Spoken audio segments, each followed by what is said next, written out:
किसी का आप मनोबल बढ़ा नहीं सकते, किसी का साथ नहीं दे सकते, किसी के लिए लिख नहीं सकते, किसी के बोल ले नहीं सकते, तो कम से कम उसका हौसला गिराने का काम मत कीजिए। जाएगा, हर के नहीं बर्दाश्त किया जाएगा। हम उस माटी के वृक्ष नहीं जिसको नदियों ने सींचा है, बंजर मिट्टी में पलकर मृत्यु से जीवन खींचा है। हम पत्थर पर लिखी इबादत हैं, शीशे से कब तक तोड़ोगे, मिटने वाला ये नाम नहीं, तुम कब तक मुझको रोकोगे। विद्रोह की अग्नि में हर पल चलना पड़ता है, इंसान हो या बेजुबान, हक के लिए लड़ना पड़ता है। इसी कड़ी में हमारे साथ बातचीत करने के लिए आजाद समाज पार्टी के जिलाध्यक्ष राजेंद्र भारती जी हैं, तो इनसे मुद्दे के बारे में आप बात करें। सर, बहुत बहुत स्वागत है। बहुत बहुत धन्यवाद आपका कि आप हम लोगों की आवाज़ को जनता तक पहुँचाने का काम कर रहे हैं। सर, चल रहे प्रोटेस्ट को लेकर आप क्या कहना चाहेंगे? क्योंकि सर इतना दिन हो गया, अभी तो सरकार जो कि बाज नहीं आ रही है, धर्मेंद्र प्रधान का इस्तीफा सर क्यों नहीं हो रहा? देखिए, पहली बात तो ये हिटलरशाही सरकार चलाना चाहते हैं, ये तानाशाह है। और दूसरी बात, ये जो धर्मेंद्र प्रधान का इस्तीफा नहीं हो रहा है, क्योंकि मुझे लगता है जो पेपर लीक से कमाई हुई है, इसमें भारतीय जनता पार्टी के बड़े बड़े नेता सब शामिल हैं, सब खन में बंदर बांटूंगा, तो धर्मेंद्र प्रधान क्यों अकेले इस्तीफा दे दें? और इसीलिए अगर ऐसा नहीं होता तो हमारे देश के जो 56 इंची सीने वाले जो पूरे मंत्रिमंडल के मुखिया हैं, प्रधानमंत्री हैं, वो अब तक उनको बर्खास्त कर देते, लेकिन इनमें बर्खास्त करने की हिम्मत नहीं, क्योंकि ये बर्खास्त करेंगे तो बेनकाब खुद हो जाएंगे, इसलिए नहीं हो पा रहा। सर, देखा जा रहा है मामला इतना दिन से चल रहा है, कई छात्र मारे गए, यानी सर उनके परवाह नहीं है, सर उनके पास परिवार नहीं है क्या? देखिए, अभी मैं भारतीय जनता पार्टी के एक प्रवक्ता की बात सुन रहा था, एंकर ने जब उनसे पूछा कि आखिर धर्मेंद्र प्रधान का इस्तीफा तो है, क्यों नहीं दिलवा दे रहे हैं, देश के माहौल को शांत करवा दो, तो उन्होंने कहा कि ये लोग जो है सरकार गिराना चाहते हैं, विपक्षी दल के लोग मिलकर के। इससे साफ जाहिर होता है इनको सत्ता का तैयारी, इनकी सरकार रहनी चाहिए, चाहे देश में आग लग जाए, चाहे शिक्षा व्यवस्था खराब हो जाए, चाहे सब कुछ युवाओं का लूट जाए, चाहे बहन बेटियों की इज्जत बचे या ना बचे, पर इनकी सरकार बचनी चाहिए। यानी सर किसी का परवाह नहीं है? कोई परवाह नहीं। अगर इनको जनता का परवाह होता, आप बताइए, युवा देश की रीढ़ होता है। यही जो नौजवान आज हमारे पढ़ाई लिखाई कर रहे हैं, यही आगे चल करके IAS IPS बनेंगे, इन्हीं में से बहुत सारे लोग नेता बनेंगे, इसी में से लोग राजस्व विभाग को संभालने को, पुलिस प्रशासन संभालेंगे, यही ना लोग देश को चलाएंगे। पुरानी पीढ़ी थोड़ी ना चलाएगी, वो तो कुछ दिनों बाद चली जाएगी।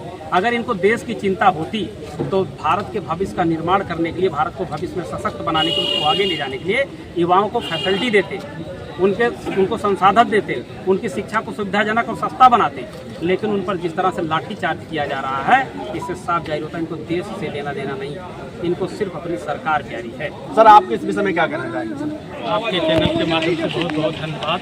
जैसा कि आप लोग जानते हैं कि ये भारतीय जनता पार्टी तानाशाही करती है, ये किसी को बात क्यों नहीं मानती है। मानती कब है? जब उनको ये पता चल जाता है कि ये देश के अंदर किसी की हत्या हो जाती है, नौजवान की हत्या हो जाती है, किसान की हत्या हो जाती है, जब सरकार मजबूर हो जाती है तब जाकर के किसी को बात को मानती है, और बात उनको मानना पड़ेगा। जैसा कि आप जानते हो कि इस देश के किसानों ने 13 महीने आंदोलन किया था, 750 किसानों की जान चली गई थी, फिर भी किसान डटे रहे और इस सरकार को लोहा मनवाए और अपने कानून को मनवाए। उसी तरीके से ये देश नौजवानों का देश है, छात्रों का देश है, और ये छात्र शक्ति इस समय पूरे भारत देश के अंदर इस भारतीय जनता पार्टी के तानाशाही सरकार के खिलाफ है। इसलिए खिलाफ है क्योंकि आपके चैनल के माध्यम से बताना चाहता हूँ, सभी लोग इस बात को चाहते हैं कि हमारा लड़का पढ़ लिख के नौकरी में भागीदारी हासिल करे। यहाँ तक कि चोर जो व्यक्ति होता है, चोर जिसके ऊपर चोरी का लेबल लगा रहता है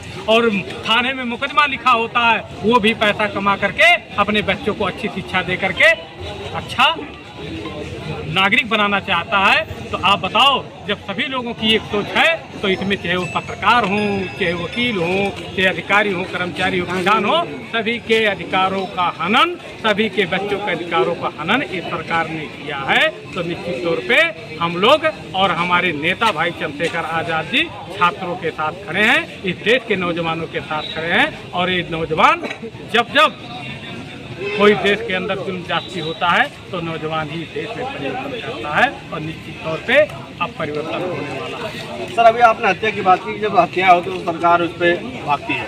सर, जंतर मंतर प्रोटेस्ट को लेके कई लोग की हत्या शुरू हुई, कई बेचारे छात्र मारे गए, तो सरकार को सर क्या चाहिए?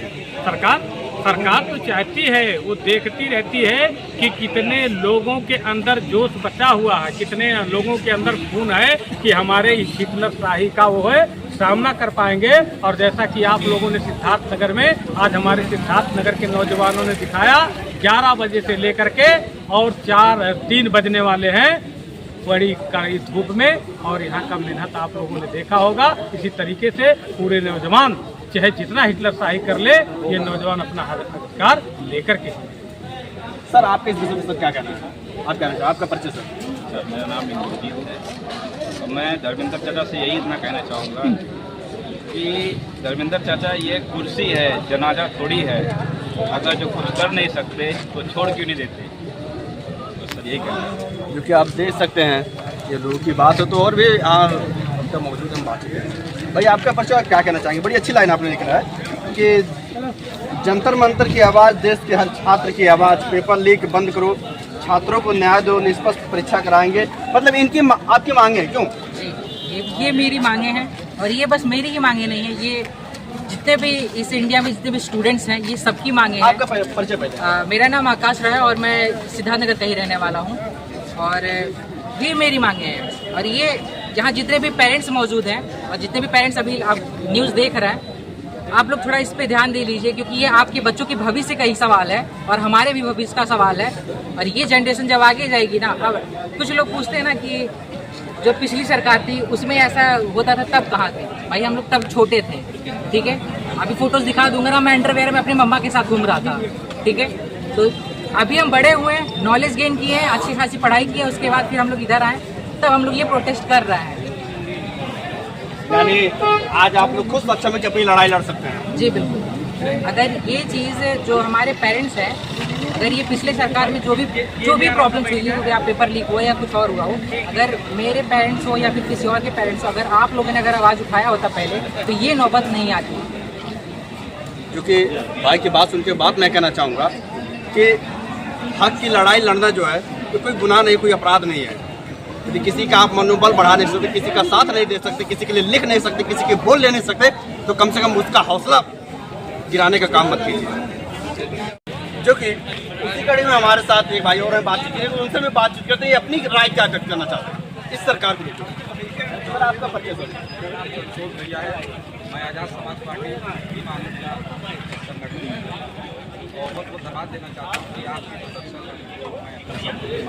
बताना चाहता हूँ कि जो धर्मेंद्र प्रधान का इस्तीफा को लेकर आप 22 बच्चों की जांच करिए, हम लोग यहाँ प्रज्ञापन दिया, ये भी कहा गया कि जो बच्चे एक्सपायर हुए हैं, उनकी जानी गई, उनको 1 करोड़ का मुआवजा दिया जाए। मैं यही कहूँगा कि धर्मेंद्र प्रधान जी आप इस्तीफा दे दीजिए, क्योंकि हर एक बच्चे की भविष्य की बात है। क्योंकि देख लीजिए, आप एक बात देखे होंगे कि हर एक स्टूडेंट गवर्नमेंट ऑफिसर नहीं बनता, लेकिन हर एक गवर्नमेंट ऑफिसर स्टूडेंट जरूर बनता है। बिकॉज हम लोग इस देश के भविष्य